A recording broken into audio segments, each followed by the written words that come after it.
नव्हतं की एक्झिट एवढा लांब असेल. सो आता आम्हाला बिना चपलीचं परत स्टार्टिंग पॉईंटला जावे लागते. चटके लागतात पाहायला. आमची चप्पल त्या साईड. मीची ऍक्टिंग पण जागी होती. आता आईस्क्रीम गेला अर्धा तास आहे, संपलीच नाही.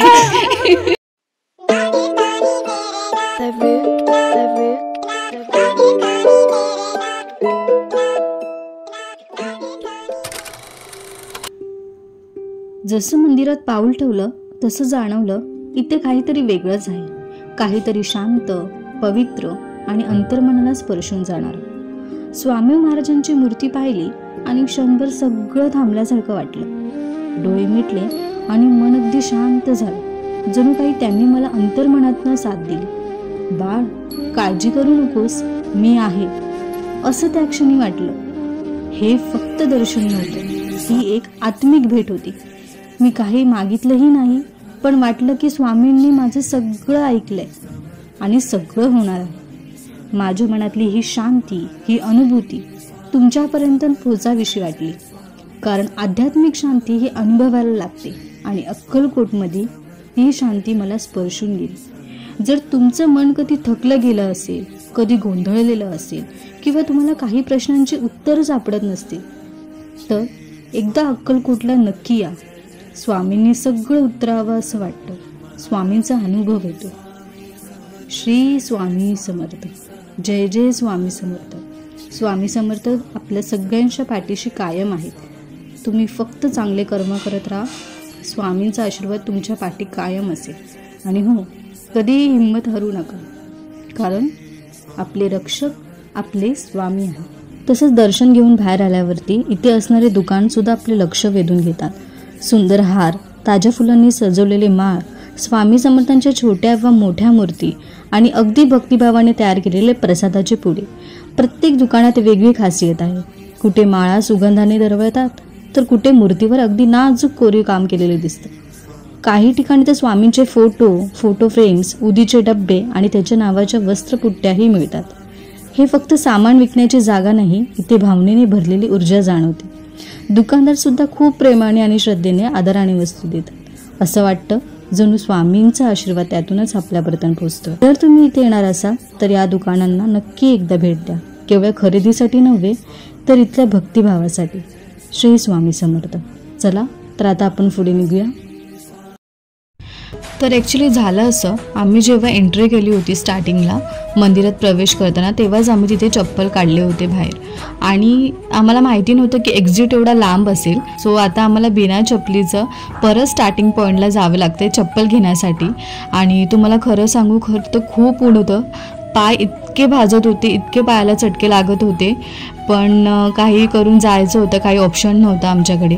सो आम्ही कसं करून पटापट जातो त्या उन्हातनं आणि ऑलमोस्ट पोचलो आहे.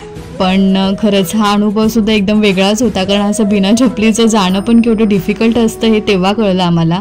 बट काही नाही, स्वामींचं नाव घेत आम्ही जात होतो आणि स्वामींनी दिली शक्ती तिथपर्यंत पोचण्याच्या एवढ्या उन्हातनं पण. आणि फायनली पोचलो. आणि आमच्या पायाला इतके चटके लागत होते, पण तुम्ही बघू शकतात माझी आजी, जिचं वय असेल ऑलमोस्ट 79 वगैरे, ती एकदम पटापट चालते. म्हणजे बघा ना, मला तर जमतच नव्हतं चाललं, पण आजी एवढी स्ट्रॉंग आहे माझी की ती एवढी पटापट त्या उन्हातनं गेली तिथपर्यंत. म्हणजे मानायला हवं खरंच. पाय भाजणार नाही, पाय भाजायला लागलेत, चटके लागतात पायाला. आमची चप्पल त्या साईडला.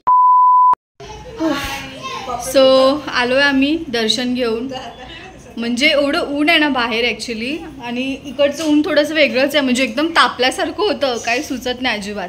तरी पण आमचं दर्शन वगैरे सर्व लवकर झालं. म्हणजे आम्ही तिकडनं आत एंट्री केली ना, तिकडनं डायरेक्ट आम्हाला मंदिरासाठी म्हणजे दर्शनासाठी एंट्री भेटली. लाईन वगैरे अजिबात नव्हती, एवढी गर्दी पण नव्हती आणि छानपैकी दर्शन वगैरे भेटलं. आम्ही तिकडे थोडा वेळ बसलो. त्याच्यानंतर गर्दी चालू झाली. ॲक्च्युअल गर्दी जी असते ती खूप गर्दी होती आणि खूप छान वाटलं. एवढ्या दिवसांपासून होतं मनामध्ये की यार अक्कलकोटला एकदा जायचं आहे, अक्कलकोटला एकदा जायचं आहे. कधी योग येईल, कधी स्वामी बोलवतील आणि आम्ही येऊ अक्कलकोटला. माझं तर होतं मनामध्ये, पण असं अचानक भयानकमध्ये मामा प्लॅन करेल आणि अचानकमध्ये आम्ही इकडे येऊ, हे सर्व म्हणजे एकदम सर्व अचानकमध्ये ठरलं. आणि फायनली आलो अक्कलकोटला आणि छान दर्शन झालं. आता इकडनं आम्ही ॲक्च्युली प्लॅनिंग करत होतं की कुठे दर्शन करायचं, गाणगापूर. हां, गाणगापूरला दर्शन करायचं होतं, बट आता आम्ही इकडे स्टे करणार आहे. अक्कलकोटला. आणि त्याच्यानंतर आम्ही प्लॅनिंग करतो की उद्या मे बी आम्ही निघू गाणगापूरच्या दर्शनासाठी आणि तिकडनं मग तुळजापूरसुद्धा करू आणि मग परत आमची रात्रीची ट्रेनसुद्धा आहे. सो आता उद्याचा दिवस कसा जातो आहे काय माहिती. तर आता थोडंसं आम्ही रेस्ट करतो आहे सर्व, कारण खूप दमलो आहे. हे बघा सर्व खूप जण दमले आहेत. मावशीची आईस्क्रीम गेला अर्धा तास आहे, अजून संपलीच नाही आहे. सो इकडे सगळे झोपली फॅमिली, विरारची फॅमिली झोपली आहे, ही दादरची फॅमिली. दादर दाली. सो सगळे दमलेत आणि झोपले आहेत. मस्त AC लावला आम्ही, AC वगैरे लावून मस्त कूलिंग करून झोपलो. बरं वाटतं. आणि आता मम्मीची ॲक्टिंग पण जागी होती आता. श्री स्वामी समर्थ. हा बघा छोटू. सो हां, तर आता आम्ही संध्याकाळी निघू. असंच थोडंसं इकडे गार्डनसुद्धा आहे आणि एक संध्याकाळची आरती असते, त्यासाठी सुद्धा ती सुद्धा आम्हाला भेटेल. सो आम्ही संध्याकाळी सुद्धा निघू.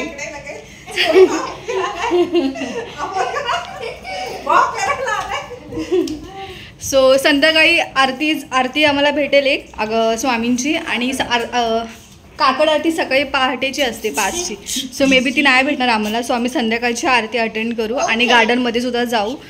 इकडची जरा प्लेस बघू, अजून काही आहे दर्शनासाठी वगैरे. सो ते सर्व संध्याकाळी बघू. आता थोडंसं रेस्ट करतो, कारण खरंच खूप खूप दमलो आहे. इकडे जेवणसुद्धा खूप छान आहे. म्हणजे आम्ही जोशी भोजनालय होतं तिथे घरगुती प्रकारचं जेवण होतं, ते जेवलो आम्ही. जेवण वगैरे खूप छान हलकं सुटसुटीत एकदम होतं.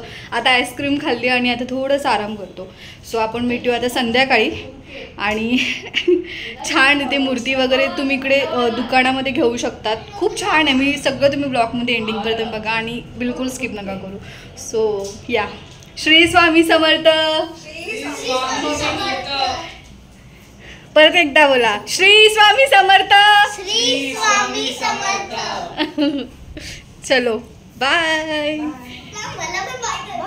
Bye bye. आम्ही ह्याला काय बोलतात, कशाला ह्याला हे लावलंय मला माहित नाही. हे आम्हाला तिकडे गेल्यावरती ॲक्च्युली तिकडे असतं 10-10 रुपयाला लावायचं डायरेक्ट. मला माहीतच नाही, मी आपली अशी जाते आणि त्या बाईने डायरेक्ट माझ्या डोक्यालाच लावलं. सो हे इकडे आल्यावरती मला लावलं.